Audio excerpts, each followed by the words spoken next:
अस्तु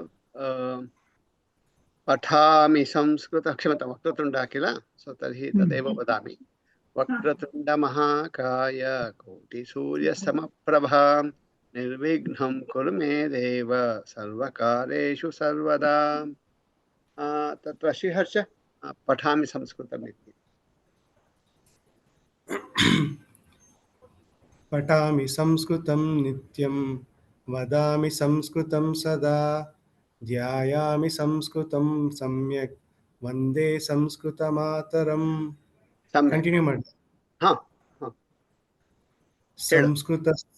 संस्कृतस्य प्रसाराय नैजं सर्वं ददाम्यहं संस्कृतस्य सदा भक्तो वन्दे संस्कृतमातरम् संस्कृतस्य कृते जीवन् संस्कृतस्य कृते यजन् आत्मानम् आहुतं मन्ये वन्दे संस्कृतमातरम्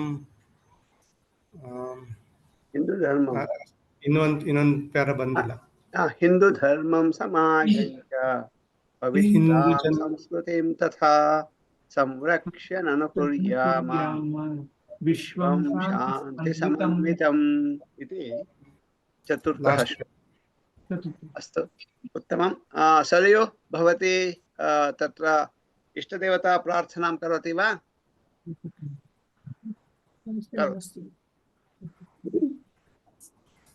सरस्वती नमस्तुभ्यं वरदे कामरूपिणी विद्यारम्भं करिष्यामि सिद्धिर्भवतु मे सदा सम्यक् उत्तमं तर्हि इदानीं तु तत्र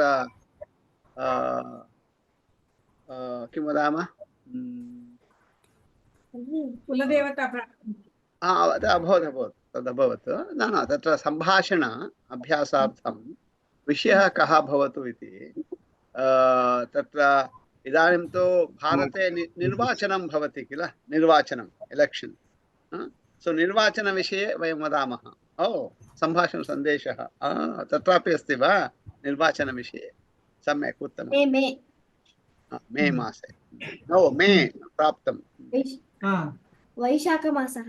वैशाखमासः सम्यक् उत्तमं तर्हि एवं कुर्मः तत्र वयं निर्वाचनविषये वाक्यानि वदामः निर्वाचनं नाम एलेक्षन् इति निर्वाचनं तत्र इदानीं भारते निर्वाचनमस्ति अमेरिकादेशे अपि निर्वाचनमस्ति निर्वाचनविषये वदामः अस्तु वा तर्हि एकैकवाक्यं वदामः श्रीहर्ष भवान् आरम्भं करोति वा निर्वाचनम् इति यथा वाहनं तथा निर्वाचनम् वाहनं शब्द नपुंसकलिङ्ग तथैव भवति सत्यम् निर्वाचनम् एलेक्षन् ಬಗ್ಗೆ ಮಾತಾಡಬೇಕಲ್ವಾ सत्यं निर्वाचनविषये सम्भाषणम्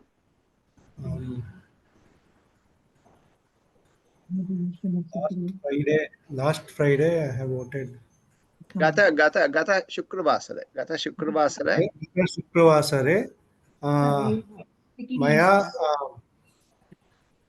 गत शुक्रवासरे मया वोटिंग इति भवान् वदति तत्र कन्नडभाषायां किं वदन्ति मतदान तदेव मतदानं कृतवान् शुक्रवासरे मतदानं कृतवान् तावदेव अस्तु वा सो प्रथमं वयं किं कुर्मः कन्नडभाषायां किं वदन्ति इति सत्यं सर्वदा कन्नडभाषया यत् पदं भवति तत् पदं संस्कृते अपि अस्ति इति नास्ति सत्यं परन्तु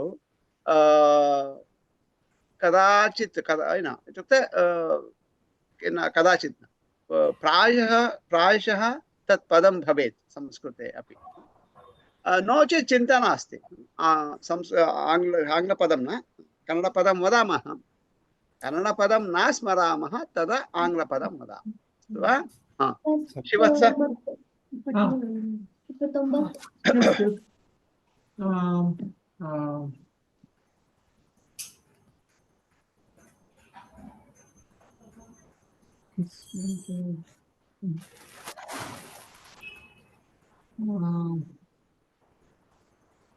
अस्य निर्वाचनस्य अस्य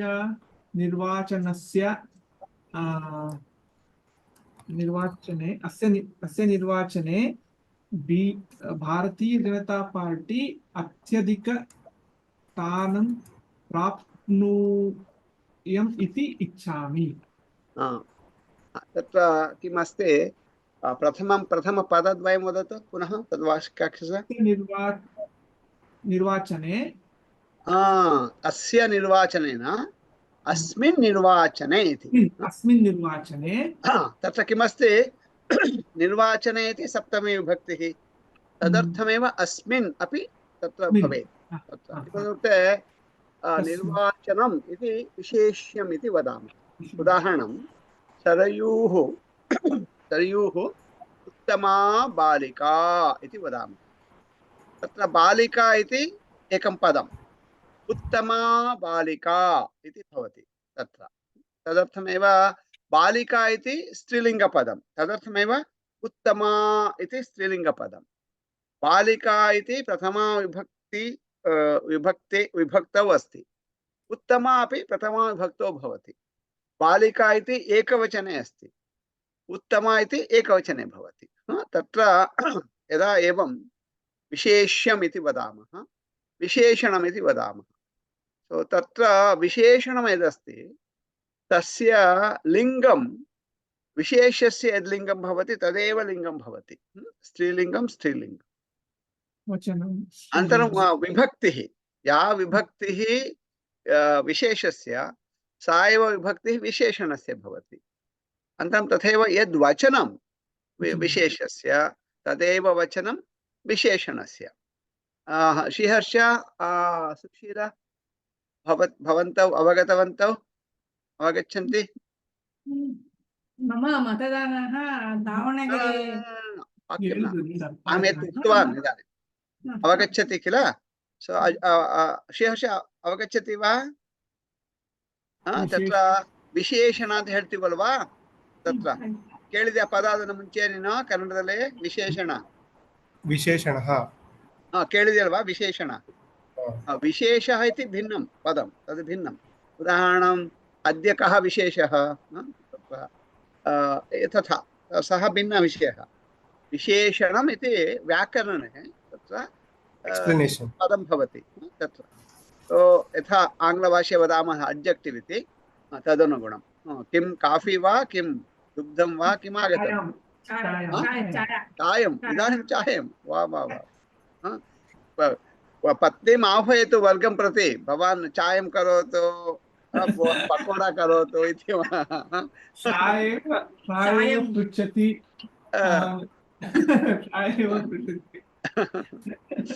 सा अपि पातुमिच्छति। इत्युक्ते गोविन्दस्य वर्गः इत्युक्ते शिरोवेदना वर्गः, तदर्थमेव चायम् आवश्यकम् इति। अद्य अधिकं स्वीट् खादन् आसीत्, तथैव बहु कृष्णा बहु। ओ अस्तु। कुत्र आसीत् कार्यक्रमः?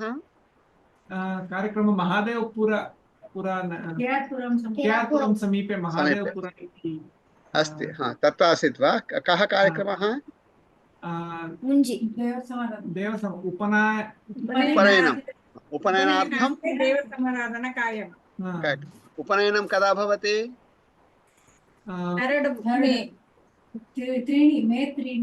मे तृतीये भवति। मे तृतीये भवति।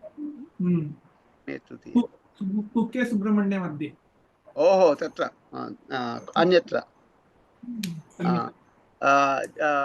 के जनाः? बन्धुजनाः अथवा रम्याया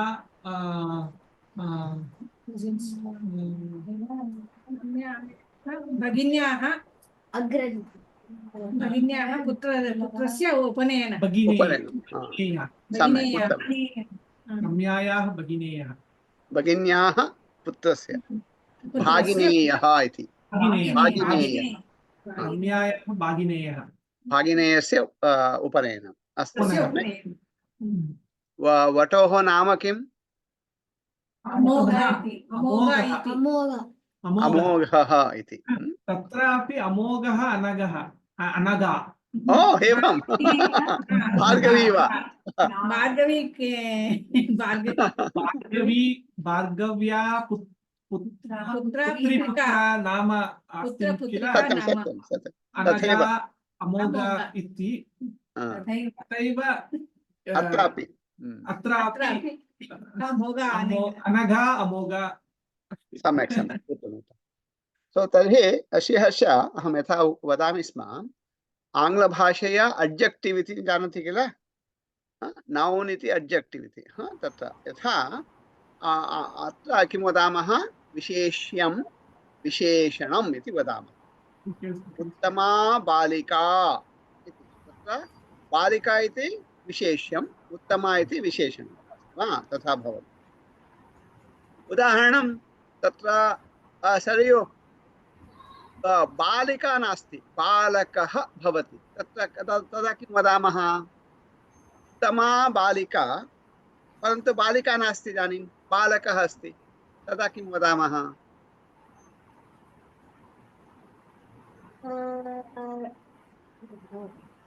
बालकः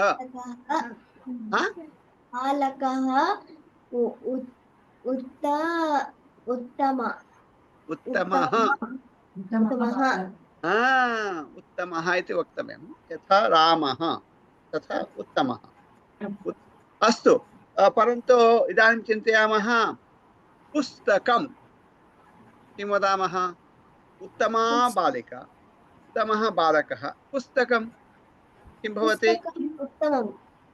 उत्तमं पुस्तकं श्रीहर्ष सन्देशवार्तापत्रिका वार्तापत्रिका किं वदामः उत्तमः वा उत्तमा वा उत्तमं वा उत्तमा वार्तापत्रिका इदानीं भवान् तत्र शिवस्य गृहं गच्छति भवतः अम्बा सुशीला महोदय किमपि भवतः कृते एव किमपि पचति स्पेशली जस्ट फॉर यू तदा किं वदति माता उत्तमः वा उत्तमा वा उत्तमं वा माता उत्तमः माता अवगच्छति वा उत्तमा माता स्त्रीलिङ्गे अस्ति किल भवान् किं करोति तस्याः एवं कृत्वा उत्तमा माता मम कृते कृतवती इति वदति तदेव अस्तु वा सरयु भवत्याः पितामहः भवत्याः कृते चाक्लेट् आनयति इति चिन्तयतु अनन्तरं पितामहः पृच्छति हे सरयु चाकलेयः कथमस्ति किं वदति उत्तमम् अस्ति चाकलेयः उत्तमः अस्ति उत्तमः चाकलेयः इति अस्तु वा सम्यक् उत्तमम् अस्तु तथा विशेषणं विशेष्यम् अत्र किमर्थम् एतद् उक्तम् इत्युक्ते अस्मिन् निर्वाचने निर्वाचनम् इति अस्ति तो तत्र निर्वाचने इति सप्तमी विभक्तिः तत्र अस्य निर्वाचने इति न वदामः अस्मिन् निर्वाचने इति वदामः अस्तु वा अस्मिन् इति सप्तमी विभक्तिः निर्वाचने अस्मिन् निर्वाचने भारतीय जनता पक्षः अधिकानि स्थानानि प्राप्नुयात् इति इच्छामि अस्तु सरयु शीघ्रं एकं वाक्यं निर्वाचने भवती उक्तवती किल किमपि दर्शितवती भवती वार्तापत्रिकां दर्शितवती तद् आधारेण एकं वाक्यं वदतु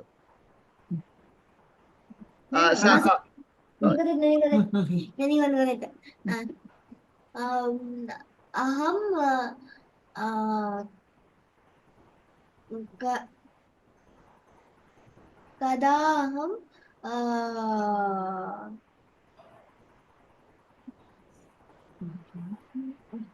अष्टादश अष्टादश अष्टादश वर्षीया वर्षीया भवामि भवामि भवामि इति तदा चिन्तय तदा अहमपि निर्वाचनं निर्वाचने मतदानं करोमि निर्वाचने मतदानं करोमि यदा यदा कदा न कदा इति प्रश्नः यदा यदा यदा यदा हि धर्मस्य भगवद्गीता श्लोकः जानाति वा श्लोकं जानाति वा भवती यदा यदा धर्मस्य ग्लानिः भवति तदा तदा भगवान् अत्र अवतरति यदा तदा इति तथा यदा भवति इत्युक्ते सरयूः 18 वर्षीया भवति तदा निर्वाचने मतदानं करोति भवती वदति करोमि अस्तु सम्यक् सुशीला मम मतदानः दावणगेरे मे अस्तु मम मतदानं इतोपि दावणगेरे मध्ये अस्ति वा 7th सप्तमदिने मे 7 भवती मतदानं कुत्र करोति बेंगळूरु नगरे करोति अथवा दावणगेरे मध्ये दावणगेरे नगरे ओ यू हैव टू गो भवती तत्र गच्छति वा मे 7th ओ किमर्थम् अत्र ट्रान्स्फर् न कृतं वा 2 years back the DT Hindi भाषा माल्य ಮಾಡಿದ್ದೇನಕೇನು गतवर्षे अहं तत्र एव कुर्वाणि कृतवती तर्हि कारणस्य ओ तथा वा सो ट्रान्स्फर् कर्तुं न शक्नुवन्ति न शक्नुमः ओ दावणगेरे जनाः न इच्छति ओ तथा वा न इच्छन्ति ಇವಾಗ ಬೇರೆ ಬೇರೆ ಕಡೆ ಜನ ಹೋದ್ರೆ ಅವರು ಅಲ್ಲೇ ಸೆಟ್ಲ್ ಆದ್ರೆ ಅಲ್ಲಿ ಮಾಡ್ಕೊಳಕ್ ಆಗಲ್ವಾ ಇದೆ ಇದೆ ಇದೆ ಇದೆ ಕಾರಣಸ್ಯ ನಾಭವತಿ ಏನ್ ಕಾರಣ ಗೊತ್ತಿಲ್ಲ ಚೇ ಮಾಡಿಲ್ಲ ನಮ್ಗೆ ಸೊ ಅಂದ್ರೆ ನೀವ್ ಮಾಡ್ಕೊಂಡಿಲ್ವೋ ಅಥವಾ ಅವರು ಬಿಡ್ತಾ ಇಲ್ವೋ ನಾವು ಕೇಳಿದ್ವಿ ನೆಕ್ಸ್ಟ್ ಇಯರ್ಗೆ ಮಾಡ್ತೀವಿ ಅಂದಿದ್ರು ಮಾಡಿಲ್ಲ ಅವರು ಒಂದ್ ವಾರದಿಂದ ಕಾಯ್ತಾ ಇದ್ವಿ ಓಕೆ ಸೊ ಅಸ್ತು so there must be a simple process ಅಲ್ವಾ ಇನ್ನು ಅಷ್ಟರ ಕಷ್ಟ ಇದೆಯಾ ವತ್ಸ ಕಷ್ಟ ಇಲ್ಲ ಬಟ್ ಆಗ್ಲಿಲ್ಲ ಮಾಡಕ್ಕೆ ಅಂದ್ರೆ ಟೈಮ್ ಇತ್ತಾ ಟೈಮ್ ಅಲ್ಲಿ ಮಾಡ್ಲಿಲ್ವಾ ನೀವ್ ಮಾಡ್ಲಿಲ್ವಾ ಬಿಕಾಸ್ ಆಫ್ ನಂದೇನೋ ವರ್ಕ್ ಇಂದ ಐ ಮಿಸ್ಡ್ ಹಾಗೆ deadline somehow I missed the deadline and then ಇವಾಗ ಉದಾಹರಣೆಗೆ ಇಲ್ಲೂ ಕೂಡ ಏನಾಗತ್ತೆ ಅಂತಂದ್ರೆ ಮೇಲ್ ಬೈ ಇದು ಏನು ವೋಟ್ ಬೈ ಮೇಲ್ ಅಂತ ಉಂಟಿಲ್ಲಿ ಸೊ ಉದಾಹರಣೆಗೆ ಅದಕ್ಕೆ ಇಲ್ಲೇನ್ ಮಾಡ್ತೀವಿ ಅಂತಂದ್ರೆ ಇಲ್ಲೂ ಕೂಡ ಬೇರೆ ಸ್ಟೇಟ್ ಹೋಗುತ್ತೆ ಇಲ್ಲಿ election process under the state control under ಅಂತಂದ್ರೆ ಇಲ್ಲಿ ಫೆಡರಲ್ ಗವರ್ಮೆಂಟ್ ಉಂಟಲ್ಲ ಅದು ಕಂಟ್ರೋಲ್ ಇರಲ್ಲ with in the state control ಇರುತ್ತೆ ಸೊ ಅದಕ್ಕೆ ಸ್ಟೇಟ್ ಅವರ ಎಲೆಕ್ಷನ್ ಆಗೋ ಒಂದಿರುತ್ತೆ ಉದಾಹರಣೆ ಕ್ಯಾಲಿಫೋರ್ನಿಯಾದಲ್ಲಿ ಏನ್ ಮಾಡ್ತಾರೆ ಅಂತಂದ್ರೆ ನೀವು ರಿಜಿಸ್ಟರ್ ಮಾಡಿದ್ಮೇಲೆ ನೀವು ಎಲೆಕ್ಷನ್ ಬನ್ನಿ ವೋಟ್ ಮಾಡಿ ಅಥವಾ ಮಾಡ್ದಲೇ ಇರಿ ಎಲ್ಲಾರ್ಗೂ ಕೂಡ ಅವರು ಪೋಸ್ಟಲ್ ಬ್ಯಾಲೆಟ್ ಕಳಿಸ್ಬಿಡ್ತಾರೆ ಮತದಾನದಲ್ಲಿ ಇರ್ತಾರಲ್ಲ ಸಾವಿರಾರು ಲಕ್ಷಾಂತರ ಕೋಟ್ಯಂತರ ಜನ ಎಲ್ಲಾರ್ಗೂ ಕೂಡ ಅವರು ವೋಟ್ ಬೈ ಬ್ಯಾಲೆಟ್ ಕಳಿಸ್ಬಿಡ್ತಾರೆ ಒಂದು ಪ್ಯಾಕೇಜ್ ತರನ ಕಳಿಸ್ಬಿಡ್ತಾರೆ ಅದ್ರೊಳಗೆ ಏನು ಬೇರೆಯವರು ನಿಂತಿರ್ತಾರಲ್ಲ ಯಾವ್ಯಾವ ಪೊಸಿಷನ್ ಇದೆಲ್ಲ ಕೂಡ ಅಥವಾ ರೆಫರೆಂಡಮ್ ಅಂತ ಹೇಳ್ತಾರೆ ಇಲ್ಲಿ ಪ್ರಪೋಸಿಷನ್ಸ್ ಎಲ್ಲ ಕೂಡ ಅದೆಲ್ಲ ಕೂಡ ವಿವರಣೆಗಳು ಕೊಟ್ಬಿಟ್ಟು ಆಮೇಲೆ ಆಕ್ಚುಲಿ ಅಫಿಷಿಯಲ್ ಬ್ಯಾಲೆಟ್ನೇ ಕಳಿಸ್ಬಿಡ್ತಾರೆ ಮನೆಗೆ ಸೊ ನೀವು ಬೇಕು ಅಂತಂದ್ರೆ ಅದಕ್ಕೆ ಎಲ್ಲ ಮನೆಯಲ್ಲೇ ಓದ್ಬಿಟ್ಟು ಟಿಕ್ ಮಾಡ್ಬಿಟ್ಟು ಅವ್ರಿಗೊಂದು ಆನ್ಲೋಪ್ ಕೊಟ್ಟಿರ್ತಾರೆ ಅವ್ರು ಹಾಕ್ಬಿಟ್ಟು ಸೈನ್ ಮಾಡಬೇಕು ಆ ಸಿಗ್ನೇಚರ್ ಎಲ್ಲ ವೆರಿಫೈ ಮಾಡ್ತಾರೆ ಎಲ್ಲ ಕೂಡ ಅದನ್ನ ಮೇಲ್ ಮಾಡ್ಬೋದು ಅಥವಾ ಇಲ್ಲಿ ಬೂತ್ ಇರುತ್ತಲ್ಲ ಎಲೆಕ್ಷನ್ ಟೈಮ್ ದಿವಸದಲ್ಲಿ ಅವತ್ತು ಕೊಡ್ಬೋದು. ಅಥವಾ ಅದು ನಾವು ಆ ಥರ ಈ ಥರ ಮಾಡಿದ್ವಿ, ಅಂದ್ರೆ ಮನೆಯಲ್ಲೇ ಎಲೆಕ್ಟ್ ಮಾಡ್ಬಿಟ್ಟು ಹೋಗ್ಬಿಟ್ಟು ಡ್ರಾಪ್ ಆಫ್ ಮಾಡ್ಬಿಟ್ಟು ಬಂದೆ. ಕುಲ್ಫಿ ಜೊತೆ ಹೋಗಿದ್ದೆ, ಕುಲ್ಫಿನ ಆಚೆ ನಿಲ್ಲಿಸ್ಬಿಟ್ಟು ಒಳಗಡೆ ಹೋಗ್ಬಿಟ್ಟು ಕೊಟ್ಬಿಟ್ಟು ಬಂದೆ. ಆಕ್ಚುಲಿ ಕುಲ್ಫಿನ್ ಬಿಡಕ್ಕಾಗಲ್ಲ, ಅದಕ್ಕೋಸ್ಕರ ನಾ ಏನ್ ಮಾಡ್ತಾ ಅಂತಂದ್ರೆ ಈ ಎಲೆಕ್ಷನ್ ಬೂತ್ ಇರುತ್ತಲ್ಲ, ಬೂತ್ ಒಳಗಡೆ ಹೋಗಕ್ಕಾಗಲ್ವಲ್ಲ ನಾಯಿ ಜೊತೆ. ಸೊ ಅದಕ್ಕೆ ಬೂತ್ ಹತ್ರ ಹೋಗ್ಬಿಟ್ಟು ಆ ಎಲೆಕ್ಷನ್ ವರ್ಕರ್ಗೆ ಇದು ಮಾಡ್ದೆ, ಬನ್ನಿ ಅಂದ್ಬಿಟ್ಟು. ಪಾಪ ಬಂದ್ರು ಅವರು. ಸೊ ಅವ್ರಿಗೆ ಕೊಟ್ಬಿಟ್ಟು ಆಮೇಲೆ ಅವ್ರಿಗೆ ಕೇಳಿದೆ ID ತೋರ್ಸ್ಬೇಕಂತಂದ್ರೆ, ನೀನ್ ನಾಯಿ ಜೊತೆ ಬಂದಿದ್ದ ID ಬೇಕಾಗಿಲ್ಲ ಅಂತಂದ್ರು. ಅಂದ್ರೆ ಅಲ್ಲಿ ಪೆಟ್ರೋಲ್ ಫಾಲೋ ಮಾಡ್ತಿದ್ದಾರೆ ಅಂದ್ರೆ ಅಲ್ಲಿ ಪೆಟ್ರೋಲ್ಸ್ ಎಲ್ಲ ಫಾಲೋ ಮಾಡ್ತಾ ಇದಾರೆ ಅಂದ್ರೆ ಅಲ್ಲಿ ಎಲ್ಲ ಇರ್ಬೇಕಲ್ಲ, ಡಾಕ್ಯುಮೆಂಟ್ಸ್ ಇದೆ ಅಂತ. ಡಾಕ್ಯುಮೆಂಟ್ ಇದೆ ಅಂದ್ಬಿಟ್ಟು ತಗೊಂಡು ಒಳಗಡೆ ಹೋದ್ರು. ನಂದು ಜ್ಯೋತಿದು ಮತ್ತೆ ಅಲ್ಲಿ ಎಲ್ಲ ಏನ್ ಡಾಕ್ಯುಮೆಂಟ್. ಸೊ ಉದಾಹರಣೆಗೆ ಮರುತ್ ಇವಾಗ UC ಡೇವಿಲ್ಸ್ ಇದ್ದಾರೆ, ಅವನಲ್ಲಿ. ಸೊ ಅವನು ಅಲ್ಲಿ ಮಾಡ್ಕೊಳಕ್ ಹೋದ, ನಿಮ್ ತರನೇ ಏನೋ ತೊಂದರೆ ಆಗಿದೆ ಅಲ್ಲಿ. ಸೊ ಅವರು so he went there to vote. ಅವ್ನಿಗೆ ಹೇಳಿದ್ರು, ಇದ್ ಮಾಡಕ್ಕಲ್ಲ ನೀನು ನಿಂದು ಅದೇ ನಿನ್ನ ಹಳೆ ಇಲ್ಲಿ ಪ್ರೆಸಿಂಕ್ಟ್ ಅಂತ ಹೇಳ್ತಾರೆ. ಪ್ರೆಸಿಂಕ್ಟ್ ಬೂತ್, ನೀವು ಬೂತ್ ಅಂತ ಹೇಳ್ತಾರಲ್ಲ ಅದಕ್ಕೆ ಪ್ರೆಸಿಂಕ್ಟ್ ಅಂತ ಹೇಳ್ತಾರೆ. ನಿಮ್ ಅಲ್ಲಿಗೆ ಹೋಗಿ ವೋಟ್ ಮಾಡ್ಬೇಕು. ಸೊ ಮನದ್ದು ಅದೇ ತರ ಆಯ್ತು. ಸೊ ಅದಕ್ಕೆ ಅವನ್ಗೆ ಇಲ್ಲಿಗೆ ಬಂತು ಒಂದು ಈ ಸಲದ್ದು ಪ್ರೈಮರಿ ಎಲೆಕ್ಷನ್ಸ್ ಉಂಟು ಇಲ್ಲಿ ಆಗಿತ್ತು, ಒಂದು ಸುಮಾರು ಒಂದು ತಿಂಗಳಾಯ್ತು ಆಗಿ, ಮಾರ್ಚ್ ಅಲ್ಲಿ ಇತ್ತು. ಅಸ್ತು ತರ್ಹಿ ರಮ್ಯಾ ನಿರ್ವಾಚನ ವಿಷಯ ಏಕಂ ವಾಕ್ಯಂ.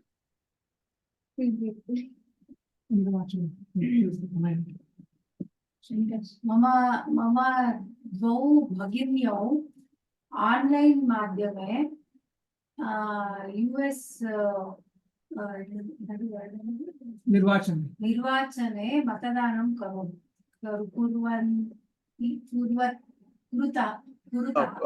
कुरुतः अथवा कृतवत्यौ.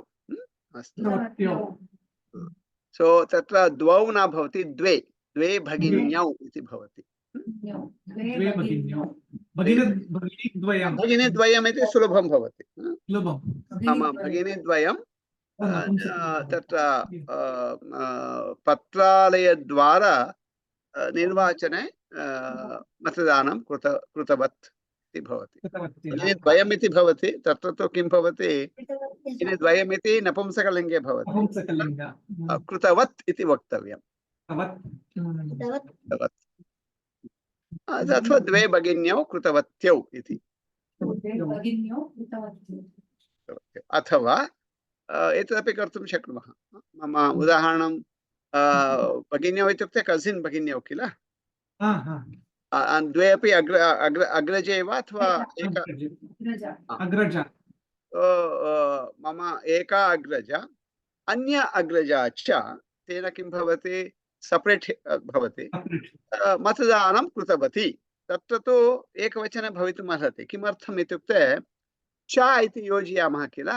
सो तेन च has आङ्ग्लभाषया and इत्युक्ते it has only one quality, and what is the quality, it brings things together, and iti आङ्ग्लभाषया. परन्तु in संस्कृतेन it is cha is not just very similar to and, it's a little bit special. What it does is it brings things together. Think of ಎಣ್ಣೆಗೆ ನೀರು ಹಾಕಿದಾಗ, ನೀರಲ್ಲಿ ಎಣ್ಣೆ ಹಾಕ್ದಾಗ ಚೂರು ಇರುತ್ತೆ, ಬಟ್ ಒಟ್ಟಿಗೆ ಇರಲ್ಲ, ಆ ತರ. ಸೊ ಚಾ ಡಸ್ ದಟ್ ಎಫೆಕ್ಟ್. ಇದ್ದಂಗೆ ಬಂಚ್ ಇದ್ದಂಗೆ, ದ್ರಾಕ್ಷಿ ಬಂಚ್ ಇರುತ್ತೆ, ಬಟ್ ಸ್ಟಿಲ್ ಎಲ್ಲ ಸಪರೇಟ್ ಆ ತರ. ಸೊ ಹಾಗೆ ಅದನ್ನೇನ್ ಮಾಡುವ, ಅದನ್ನೇನಾಗತ್ತೆ ಅಂತಂದ್ರೆ, ಉದಾಹರಣೆಗೆ ಶ್ರೀವತ್ಸಃ ಶ್ರೀಹರ್ಷಃ ಚ ದಾವಣಗೆರೆ ನಗರಂ ಗಚ್ಚತಿ ಅಪಿ ಕರೆಕ್ಟ್. ಅಥವಾ ಶ್ರೀವತ್ಸಃ ಶ್ರೀಹರ್ಷಃ ಚ ದಾವಣಗೆರೆ ನಗರಂ ಗಚ್ಚತಃ ಅಪಿ ಕರೆಕ್ಟ್. परन्तु तत्र यदा बहुवचनं भवति तत्रापि सम्यक् एव. उदाहरणं तत्र श्रीवत्सः, श्रीहर्षः, श्रीकान्तः च दावणगेरेनगरं गच्छति अथवा गच्छन्ति तत्र जनत्रयमस्ति तथा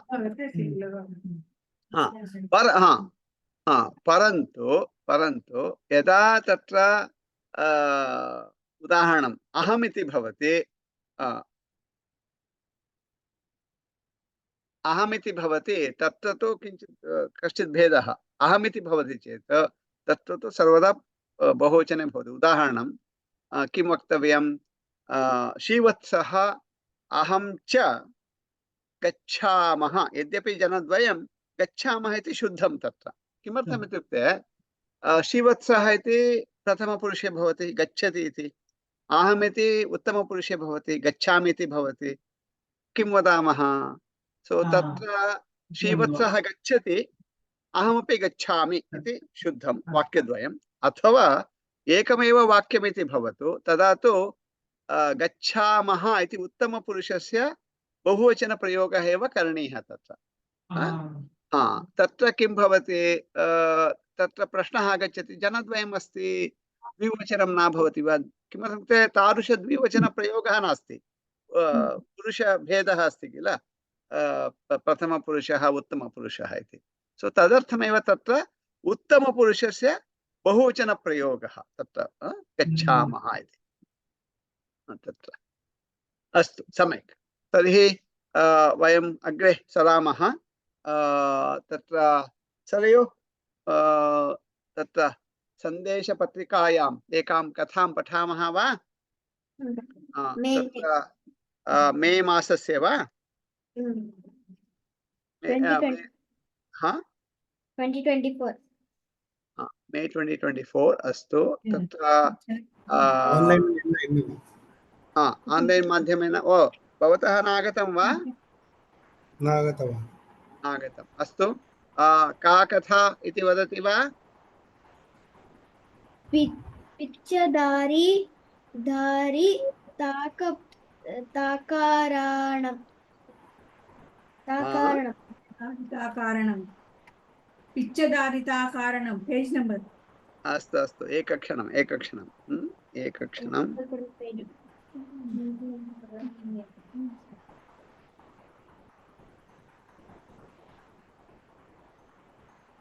अस्तु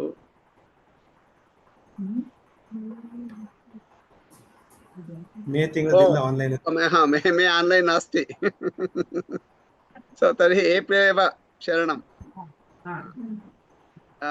एप्रिल् वा अथवा एप्रिल् पूर्वं स्वीकुर्मः वा एप्रिल् पूर्वं स्वीकुर्मः पूर्वं तत्र फेब्रुवरी मास्तु जनवरी डिसेम्बर् स्वीकुर्मः डिसेम्बर् तत्र 2023 अस्तु वा डिसेम्बर् 2023 नास्ति no online डिसेम्बर् 2023 अस्तु वा माघमासः बालमोदिनी माया अस्ति अस्तु तत्र साक्षी गोपालः वयं तत् कृतवन्तः किल पूर्वं डिसेम्बर् दृढः विश्वासः इति कथा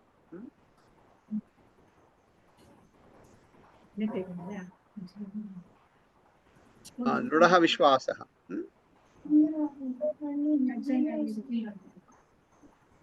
एकक्षणम् अत्र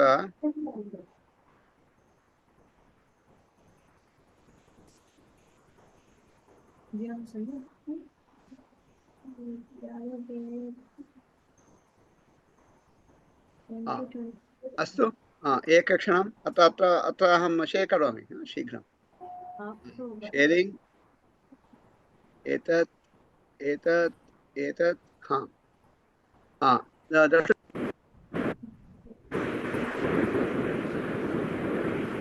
सुशीला हरि ओम् ಕಾಣಿಸುತ್ತಾ ಸುಶೀಲಾ ಕಾಣಿಸುತ್ತೆ ಸುಶೀಲಾ ಹೇಳ್ಬೇಕು ಕಾಣಿಸುತ್ತೆ ಅಂದ್ಬಿಟ್ಟು ಅವ ಕಾಣಿಸುತ್ತೆ ಅಂತ ಕಾಣಿಸ್ತಾ ಇದೆ. ಇಲ್ಲ ಆಯ್ತು. ನಮ್ಗೆಲ್ಲ ಕಣ್ಣು ಡಿಫೆಕ್ಟ್ ಇದೆ 4 ಜನಕ್ಕೂ ಇದೆ. आयतु तर्हि दृढः विश्वासः इति अस्तु तत्र श्रीवत्सः भवानेव पठतु मिथिला मिथिलायां विद्यापतिः नाम कश्चन कविः वसति स्म। कश्चन कविः वसति स्म। सः ईश्वरस्य गङ्गामातुः च आराधकः। तस्य अन्तिमकालः सन्निहितः इति तेन ज्ञातम्। सः कुटुम्बजनान् प्रार्थयत मां गङ्गासमीपं नयन्तु, तत्रैव मम देहत्यागः भवतु इति। सो तत्र अर्थः कः? मिथिला अस्ति, तत्र विद्यापतिः इति कश्चित् कविः सः। अनन्तरं सः ईश्वरस्य गङ्गामातुः शिवस्य गङ्गायाः च आराधकः। सः स्वस्य अन्तिमकालः यदा सन्निहितः, यदा अन्तिमकालः आगतः, तदा अन्तिमकालः आगतः इति सः ज्ञातवान्। तदा कुटुम्बजनान् प्रार्थयति। किं प्रार्थयति? गङ्गासमीपं नयन्तु, तत्र एव मम देहत्यागः भवतु। सः वदति वा देहत्यागः, अहं प्राणान् त्यजामि इति। श्रीहर्ष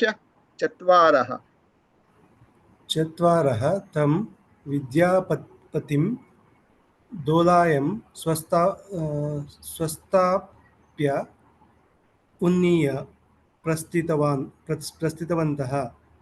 संस्थाप्य इति संस्थाप्य उन्नीय प्रस्थितवन्तः। सीमार्य घट्टं सह नेत्युम् इति तेषाम् उद्देशः। यतः नेतव्यः इति तेषाम् उद्देशः। यतः तत्र गङ्गानदी प्रवहति। तत्र गङ्गावती प्रवहति। आरात्रिप्रयाणं कृतं चेदपि इतोपि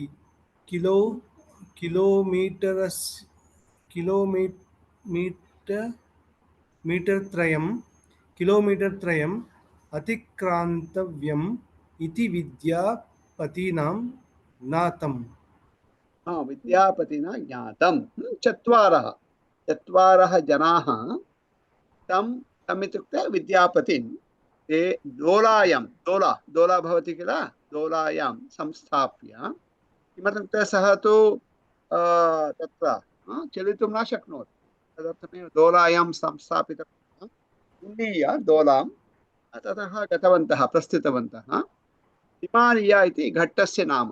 तत्र घट्टाः भवन्ति किल, नद्याः सन्ति, तत्र नेतव्यः इति तेषाम् उद्देशः। तत्र गङ्गानदी प्रवहति।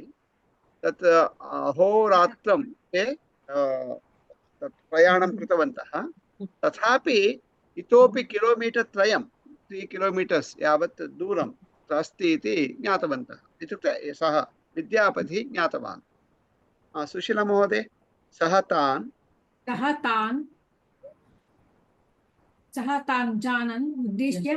जनान् उद्दिश्य अवदत्, भवन्तः माम् अत्रैव अवतारयन्तु, मम अन्तिमकालः सन्निहितः इति। ते वाक्याः एकक्षणं। सः तान् जनान् उद्दिश्य वदति। किं वदति? माम् अत्रैव अवतारयन्तु इत्युक्ते अत्रैव स्थगयामः, मम अवतरणं भवतु। किमर्थं? मम अन्तिमकालः सन्निहितः आगतः इति। सरयु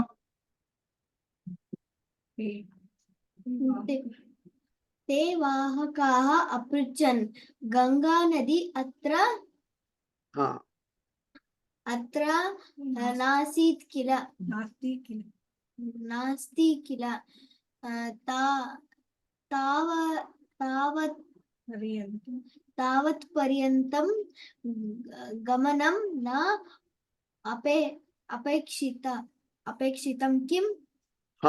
सो इत्युक्ते विद्यापतिः तु तस्य उद्देशः कः? सः तु गङ्गा समीपे तत्र देहत्यागं कर्तुम् इच्छति, परन्तु गङ्गा नदी इतोपि तत्र गन्तुं किलोमीटर् त्रयं तत्र गन्तव्यं भवति, इतोपि 3 किलोमीटर्स् अस्ति।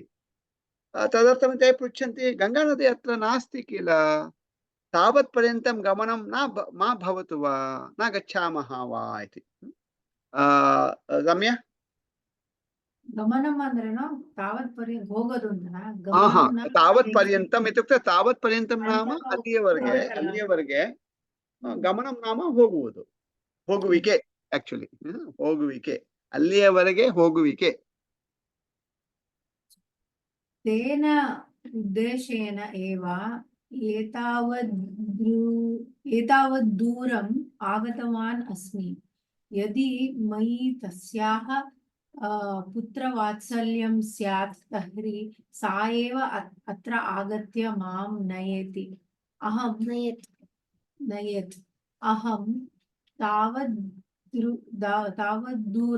दूरतः आगतवान्, सा एव एतावदनन्तरम् अतिक्रम्य आगच्छेत् इति मम विश्वासः इति उक्त्वा विद्यापतिः दोलातः अवतीर्य ध्यानमग्नः जातः। सो तत्र सः किं वदति? तेन उद्देशेन इत्युक्ते गङ्गानदीं गङ्गां गच्छामि इत्येव अहं एतावत् दूरम् इत्युक्ते बहु दूरतः आगतवान् अस्मि। इदानीं तु अहं समीपम् आगतवान्, सत्यं सा गङ्गानदी अत्र नास्ति, परन्तु यदि गङ्गानदी मम कृते माता इव अस्ति, मयि तत्र तस्याः गङ्गायाः मातुः गङ्गायाः पुत्रवात्सल्यं स्यात् तर्हि सा एव अत्र आगच्छति मां नेतुम् इति सैषः वदति। इत्युक्ते पश्यतु तस्य विश्वासः, अहं तावत् दूरतः आगतवान्, सा एव एतावत् अन्तरम् अतिक्रम्य किञ्चित् एव दूरं सा आगच्छेत् इति मम विश्वासः इति उक्त्वा सः विद्यापतिः दोलातः अवतीर्य ध्यानमग्नः जातः, इत्युक्ते ध्यानं कर्तुम् आरब्धवान्। श्रीवत्स, भवान् एकं वाक्यम्, अनन्तरं श्रीहर्षः एकं वाक्यं, सरयू अनन्तरं वाक्यं। निरन्तरं गङ्गायाः स्तवनम् आरब्धं तेन। अस्तु, सुशीला, कश्चन कालः अतीतः। अस्तु, किं जातं? निरन्तरं गङ्गायाः स्तवनं नाम स्तोत्रं गीतम् इत्यादिकं तेन आरब्धवान्। कः? विद्यापतिः। अनन्तरं किञ्चित् कालः तत्र कश्चन कालः अतीतः। सरयू, क्षणाभ्यन्तरे क्षणाभ्यन्तरे कश्चन गङ्गाप्रवाहः वेगेन आगत्य तं विद्यापतिम् आनयत्। सो इत्युक्ते यदा एषः भक्त्या विद्यापतिः स्तोत्रादिकम् आरब्धवान्, क्षणाभ्यन्तरे किञ्चित् कालानन्तरमेव कश्चन गङ्गाप्रवाहः, गङ्गा तत्र आगत्य वेगेन आगत्य विद्यापतिम् अनयत्, नीतवती सा। श्रीहर्ष? गच्छता कालेन तत् स्थलं विद्यापतिनगरम् इति प्रख्यातम् अभवत्। विद्यापतिनगरम् इति प्रख्यातम् अभवत्। तत्र भक्तिः कथं भवति इति अवगतवन्तः वा? विद्यापतिः संस्कृतकविः। संस्कृतकविः सो तत्र कालिदाससमये कालिदासकवि समये सम्यक् सम्यक् उत्तमम् उत्तमम् सो तर्हि ಸರಿಯೋ ಇದೆಲ್ಲ ಯಾಕೆ ಪುಟ್ಟ ಪುಟ್ಟ ಕಥೆಗಳು ಕೇಳೋದು ಅಂತಾರೆ ನಾವು ನೀನು ಬೇರೆ ಕಡೆ ಹೋಗ್ತೀಯಲ್ಲ ಪ್ರೋಗ್ರಾಮ್ಸ್ ಅವೆಲ್ಲ ಕೂಡ ಅಲ್ಲೆಲ್ಲ ಕೂಡ ನೀನು ಇದೇ ಕಥೆನ ಸಂಸ್ಕೃತ ಹೇಳ್ಬೋದು ಎಲ್ಲರಿಗೂ ಕೂಡ ನಾನು ಹೇಳ್ತೀನಿ ಆಯ್ತಾ ಸೊ ಅವಾಗ ಮೊದಲನೇದಾಗತ್ತೆ ನಿನಗೆ ಅಭ್ಯಾಸ ಆಗತ್ತೆ ಎರಡನೇದಾಗಿ ಓ ಪುಟ್ಟ ಮಗು ಸಂಸ್ಕೃತ ಕಲ್ತ್ಕೊಂಡಿದೆ ಸಂಸ್ಕೃತ ಕಥೆ ಹೇಳುತ್ತೆ ನಾವು ಕೂಡ ಓದ್ಬೋದಲ್ಲ ಅಂತ ಅಂದ್ಬಿಟ್ಟು ಬಾಕಿ ಅನ್ಕೋತಾರೆ ಆಯ್ತಾ ಸೊ ನೀನ್ ಎಷ್ಟು ದಿವಸ ಸಂಸ್ಕೃತ ಓದಿದೆಯಲ್ಲ ಅದಕ್ಕೆ ನೀನು ಸಂಸ್ಕೃತಕ್ಕೋಸ್ಕರ ಏನೋ ಮಾಡ್ಬೇಕಲ್ವಾ ನೀನು ಹೌದು ಅಲ್ಲ तस्य त्रीणि भगिन्याः आसीत् तस्य समीपे एव कथं यदि वदति तदेव सम्यक् अस्ति सा एव तयापि संस्कृतः आगच्छति सम्यक् सम्यक् उत्तमं करोतु अस्तु सम्यक् तर्हि वयं शीघ्रम् एकं सुभाषितम् अथवा किमपि श्लोकं कृत्वा विरमामः समयः अपि जातः सो तत्र किं वदामः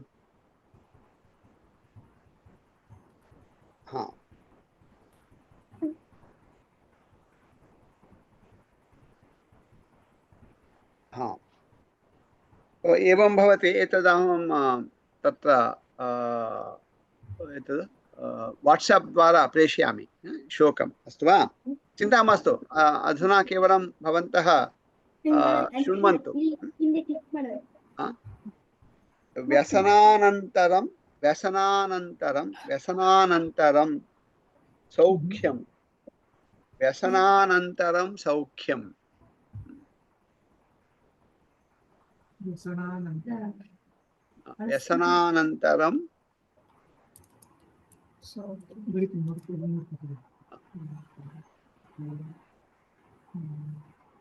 व्यसनानन्तरं सौख्यं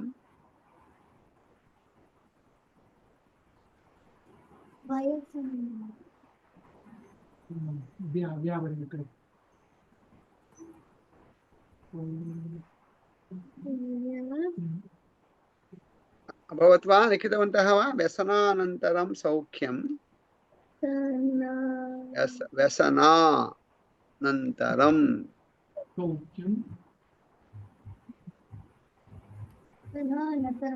व्यसनानन्तरं सौख्यं स्वल्पमप्यधिकं भवेत् स्वल्पमप्यधिकं भवेत्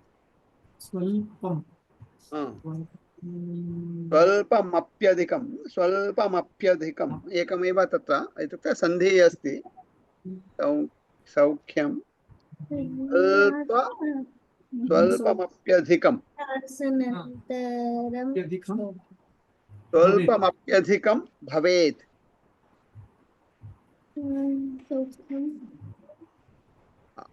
अस्तु वा पुनः वदामि प्रथमार्धं व्यसनानन्तरं सौख्यं स्वल्पमप्यधिकं भवेत् व्यसनानन्तरं सौख्यं स्वल्पमप्यधिकं भवेत् अस्तु वा अनन्तरं काषाय रसमासाद्य काषाय रसमासाद्य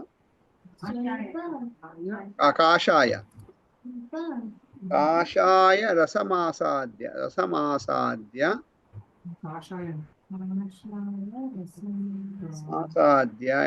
साध्याय स्वाद्वतीवाम्बु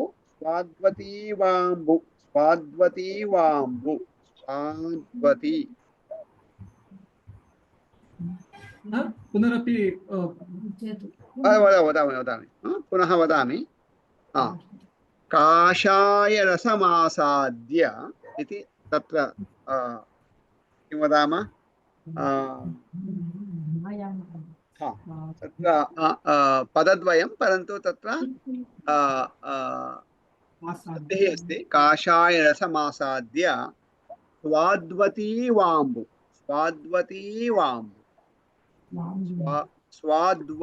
स्वाद्वा तीवाम्बु तीवाम्बु स्वाद्वती वाम्बु विन्दते वाग्वती वाम्बु वाम्बु विन्दते विन्दते विन्द विन्दते गोविन्द विन्दते काषाय रसमाध्याय वाग्वती वाम्बु विन्दते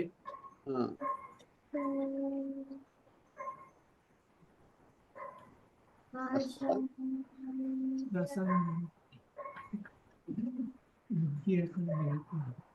अस्तु पुनः वदामि व्यसनानन्तरं सौख्यं स्वल्पमप्यधिकं भवेत् काषाय रसमासाद्य स्वाद्वती वाम्बु विन्दते इति श्लोकः अहमिदानीं तत्र किं वदामि तत्र दर्शयामि भवन्तः तत् पठन्तु इत्युक्ते दृष्ट्वा भवतां यथा यत् किं लिखितवन्तः सम्यक् अस्ति वा इति वा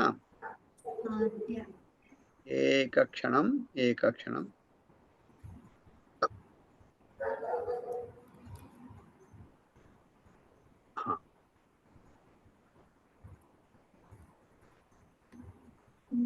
इदानीं सम्यक् अस्ति अत्र दर्शयामि शीघ्रं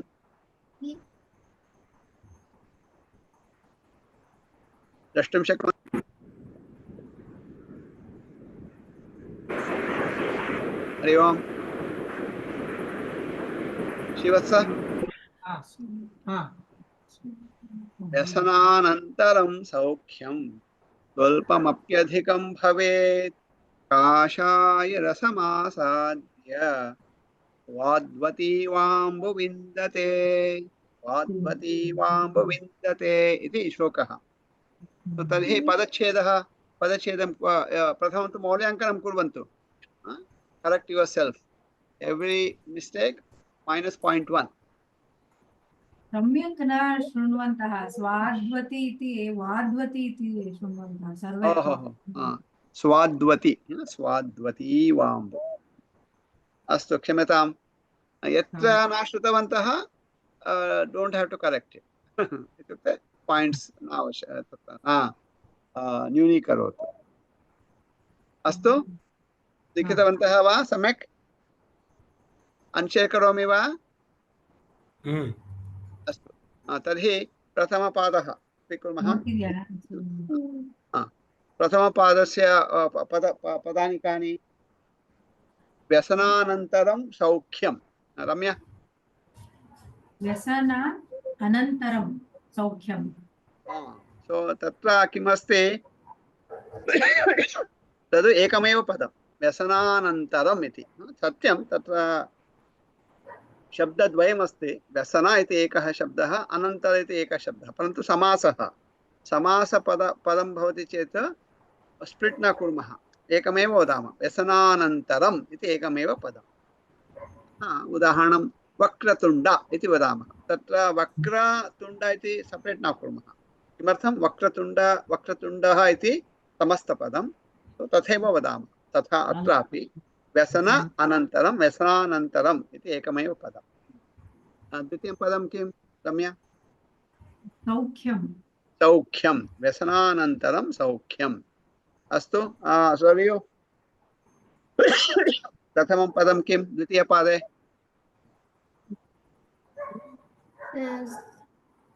सौख्यम् अभवत् अनन्तरं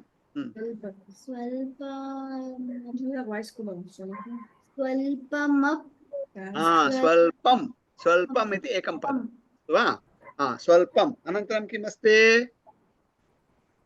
अप्यधिकम् अपि अधिकं स्वल्पम् अपि अधिकम् इति पदत्रयम् अस्तु वा वदतु पुनः सरयु स्वल्पम् अपि अधिकं तत् पदत्रयम् अस्तु वा स्वल्पम् अपि अधिकं स्वल्पमप्यधिकम् इति भवति परन्तु व्यसनानन्तरं तत्र एकमेव पदं परन्तु अत्र तु पदत्रयं सपरेट् वदामः। किं वदामः? स्वल्पम् अपि अधिकम् अनन्तरं भवेत् भवेत्। अस्तु सुशीला, भवेत् तृतीयपादः। भवेत् काषाय रसम् आसाद्य तत्र प्रथमं पदं किं? तत्र काषाय काषाय रसम् इति एकं पदं।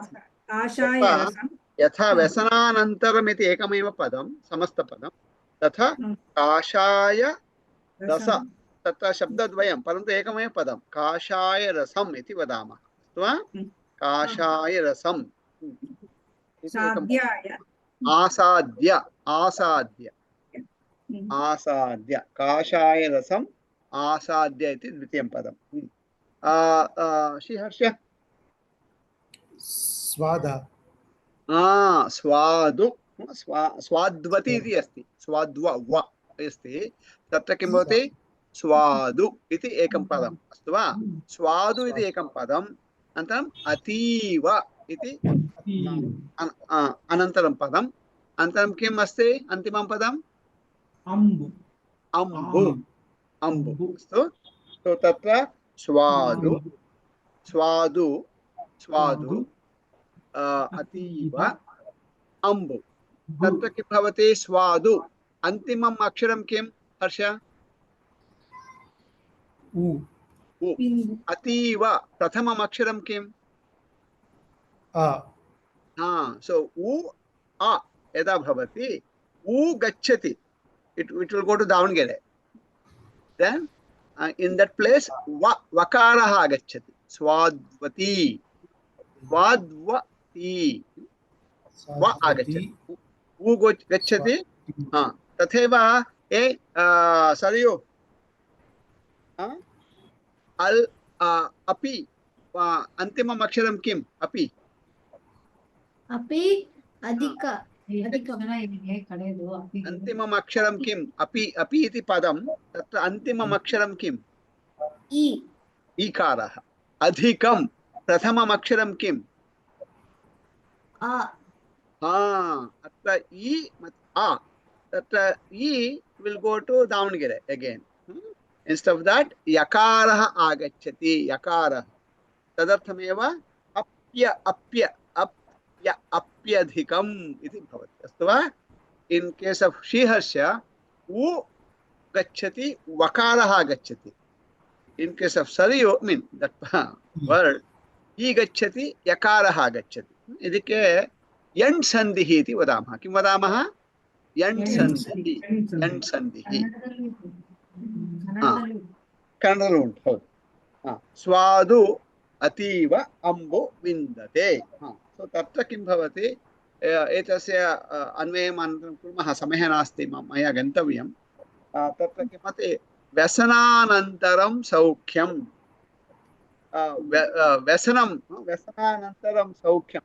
व्यसनं नाम किमपि दुःखं अस्तु वा कश्चित् रोगः किमपि भवतु, यदा किमपि भवति वेदना इत्यादिकं, शिरोवेदना भवति उदाहरणं, रात्रिसमये सायङ्काले कदाचित् श्रीहर्षः अथवा श्रीवत्सः अथवा रम्या कोऽपि भवतु, कार्यालयस्य कार्यं बहु भवति, अनन्तरं सायङ्काले शिरोवेदना भवति, तदा सः किं करोति? किमपि मास्तु, अहं किमपि न खादामि, केवलं निद्रां करोमि इति निद्रां करोति। अनन्तरदिने शिरोवेदना गता, आफ्टर् नैट् टैम् स्लीप्, तदा तु सौख्यं तत्र। परन्तु कदाचित् तत् सौख्यं किञ्चिदपि भवतु, लिट्ल बिट्, तदापि तत्र अधिकम् इति भवति। इत्युक्ते ಉದಾಹರಣಂ ಏನೋ ಕಷ್ಟಗಳು ಬರ್ತಲ್ಲ, ಆ ಟೈಮಲ್ಲಿ ಸ್ವಲ್ಪ ಏನೋ ಒಂದು ರಿಲೀಫ್ ಸಿಕ್ಕಿದ್ರೆ, ಚೂರು ಸಿಕ್ಕರೆ ಸಾಕು, ವಯಂ ಓ ಬಹು ಪ್ರಾಪ್ತಂ ಇತಿ ಚಿಂತೆಯಾಮಃ ವಯಂ। ವಿಶೇಷತೆಯ ರಮ್ಯಾ ಅವ್ರಿಗೆ ಮನೆ ಕೆಲಸದ ಮೇಲೆ ಕೆಲಸ ಅದು ಇದೆಲ್ಲ ಕೂಡ ಆಗಿರುತ್ತೆ, ಎಲ್ಲೋ ಒಂದು ಕಡೆ ಸಂಭವ ಒಂದು 10 ನಿಮಿಷ ಸಿಕ್ಬಿಡುತ್ತೆ ಇಟ್ಕೊಂಬೇಡ ಅವ್ರಿಗೆ ಬಿಡುವು। So Tena, she may have worked, 8-10 hours of constant idu kuda. But 10 minutes of time, oh, ananda, tatha. So, tatha. Vyasnanantaram saukhyam स्वल्पं भवतु तथापि अधिकम् इति भासते. अधिकम् इति भासते. कथं? ಕಾಷಾಯ ರಸಂ ಆಸಾದ್ಯ ಸರಿಯುಗೆ ಏನೋ ಒಂದು ಗಂಟ್ಲು ಕೆರ್ತಾ ಇರುತ್ತೆ. ಅವಾಗ ಅವರಮ್ಮ ರಮ್ಯಾ ಅವರು ಏನೋ ಒಂದು ಕಷಾಯ ಮಾಡ್ಕೊಡ್ತಾರೆ. ಕುಡಿ ಕುಡಿ ಅಂತಾರೆ. ಓ ಕುಡಿಯಲ್ಲ ಅಂದ್ಬಿಟ್ಟು ಮಾಡಿ ಕೊನೆಗೆ ಬಲವಂತ ಮಾಡಿ ಕುಡಿಸಿ ಅದೊಂದು ಅರ್ಧ ಗಂಟೆ ಆಗಿರುತ್ತೆ. ಅದು ಅವ್ರು ಕುಡಿಯೋದು ಮೇ ಬಿ ಒಂದು 20 ಸೆಕೆಂಡ್ ಅಷ್ಟೇ, ಆದ್ರೆ ಅದಕ್ಕೊಂದು ಅರ್ಧ ಗಂಟೆ ಪ್ರಿಪ್ರೇಷನ್ ಎಲ್ಲ ಕೂಡ. ಅದಾದ್ಮೇಲೆ ಇವ್ರೇನ್ ಮಾಡ್ತಾರೆ ರಮ್ಯಾ ಅವರು, ನೀನು ಕುಡಿ, ನಿನ್ಗೊಂದು ಚಮಚ ಸಕ್ಕರೆ ಕೊಡ್ತೀನಿ ಅಂತ ಹೇಳ್ತಾರೆ. ಅವಳು ಅಷ್ಟು ಕುಡಿದಿರ್ತಾಳಲ್ಲ, ಕಾಷಾಯ ರಸ ಮಾಸಾಧ್ಯ ತದಾ ಯದಾ ಸಹ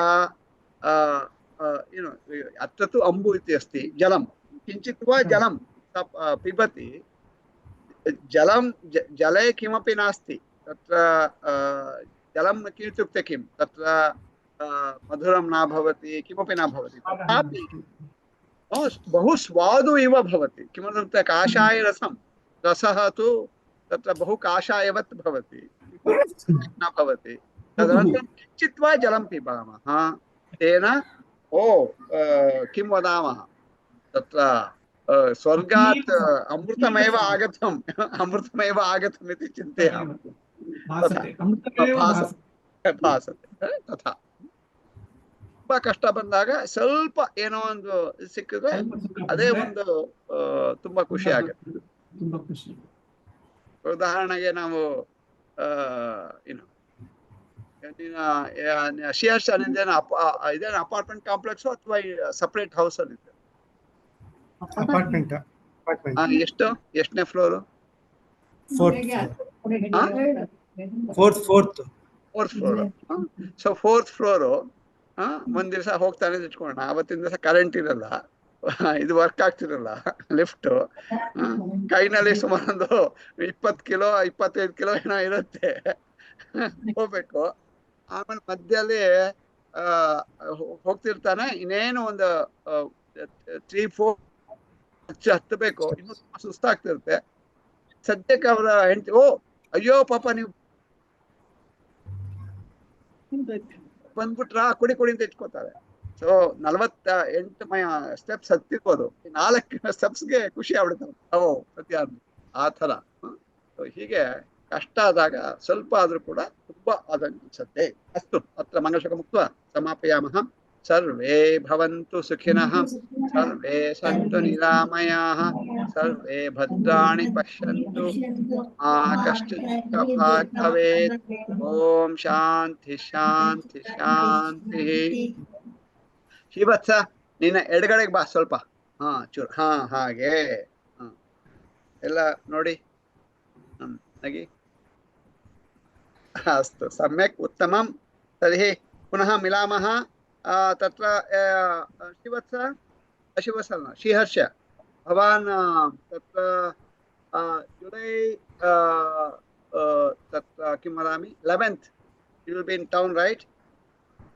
July 11. July 11th. ಇರ್ತೀನಿ. ಬೆಳಗಿನ ಜಾವ ನಿಮ್ಮ ಮನೆಗೆ ಬರ್ತೀನಿ ನಾನು, ಆಯ್ತಾ? ಬೆಳಗ್ಗೆ ಬರ್ತೇನೆ. ಸೊ 3:15 ನಂಗೆ ಫ್ಲೈಟ್ ಬರುತ್ತೆ, air India flight, San Francisco Bengaluru. 3:15 ಅಲ್ಲಿ ತಲುಪ್ತೀನಿ, ಜುಲೈ 11 ಬೆಳಗ್ಗೆ, ಗುರುವಾರ. ಸೊ ನಿಮ್ಮ ಮನೆಗೆ ಬಂದ್ಬಿಡ್ತೀನಿ. ಸೊ ಅಲ್ಲಿಂದ ವತ್ಸ ಮನೆಗೆ ಹೋಗೋದು. ಆಮೇಲೆ ಮನೆಯಲ್ಲಿ ನಿದ್ದೆ ಮಾಡ್ಕೊಂಡು ತಿಂಡಿ ತಿನ್ಕೊಂಡು ಎಲ್ಲ ಮಾಡಿ, ಆಯ್ತಾ? ಸೊ ಜುಲೈ 11 ಬರ್ತೇನೆ. ಸೊ ಇವ್ರಿಗೂ ಹೇಳ್ಬಿಡು, ಅದರ ಜೊತೆಗೂ ಹೇಳು. ಸರಿ.